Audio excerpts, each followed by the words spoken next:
Here at Belger in Lenexa, Kansas. Sockeye Trucking out of Little Falls, Minnesota. Bringing this load here from Circle Pines. These two things only weigh 2,500 pounds.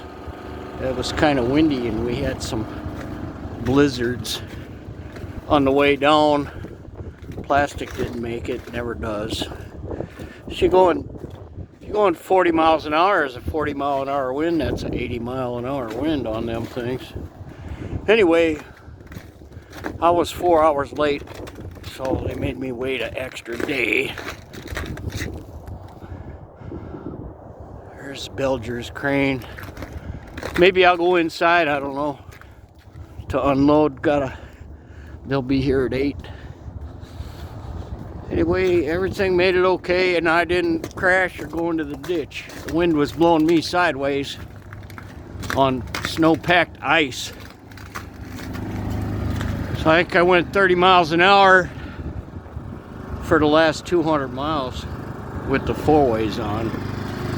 What a joy!